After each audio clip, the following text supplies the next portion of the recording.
प्रभाग क्रमांक 16 मधून ॲडव्होकेट पूजा नवले यांनी विजयाचा गुलाल उधळत दणदणीत यश संपादन केलंय।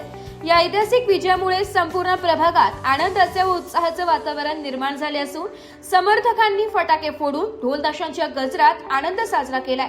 विजय मिळताच विविध सामाजिक संस्था, नागरिक, कार्यकर्ते व मान्यवरांकडून त्यांचा जाहीर सत्कार करण्यात आलाय।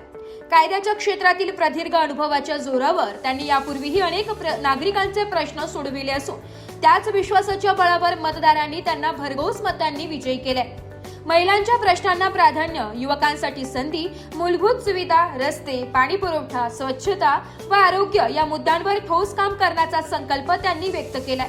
हा विजय माझा नसून प्रभागातील प्रत्येक मतदाराचा आहे। नागरिकांच्या अपेक्षांना न्याय देत प्रभाग क्रमांक 16च्या सर्वांगीण विकासासाठी मी सदैव कार्यरत राहीन अशी भावना त्यांनी यावेळी व्यक्त केली आहे।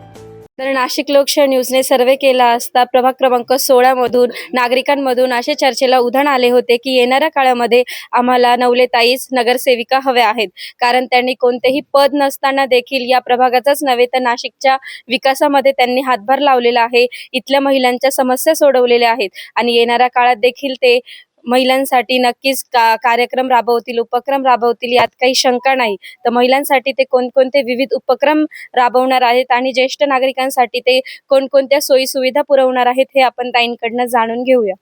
नमस्कार, मी प्रभाग क्रमांक 16 क मधून विजयी उमेदवार आहेत सौ ॲडव्होकेट पूजा प्रवीण नवले आणि माझे पती जनसेवक प्रवीण अर्जुन नवले या नावाने ओळखले जातात प्रभागामध्ये।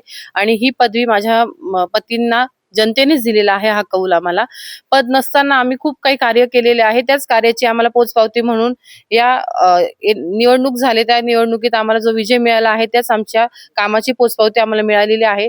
आणि येत्या काळामध्ये आता जे पद आम्हाला मिळालं आहे त्या पदाचं आम्ही चांगलंच कार्य करणार आहोत। आपल्या ज्या महिला भगिनी असतील, ज्या बेरोजगार आहेत त्यांना रोजगार देणार आहोत।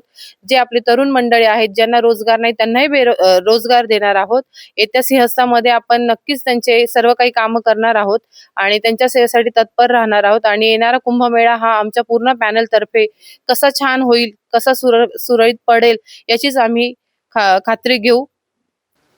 तर हा झाला एक आनंदाचा क्षण, परंतु एक काळ असा होता की संपूर्ण महाराष्ट्रच नव्हे तर भारतावरती एक महामारी आली होती, ती होती कोरोना सारखी महामारी।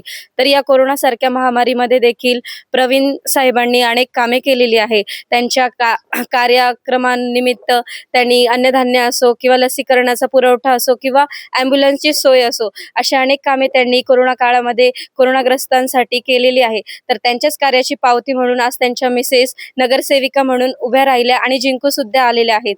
तर स्थानिक स्वराज्य संस्थेमध्ये म्हणजेच नाशिक महानगरपालिकेमध्ये त्यांनी त्यांचा झेंडा रोवलेला आहे आणि याचाच फायदा आता त्यांना येणाऱ्या सिंहस्थासाठी देखील होणार आहे। त्यांचं पॅनल जे त्यांनी आता सांगितलं ते येणाऱ्या सिंहस्थासाठी नक्कीच आयोजन चांगल्या प्रकारे करतील आणि त्यांनी नाशिक लोकशाही न्यूजला माहिती दिल्याबद्दल ताईंचे धन्यवाद।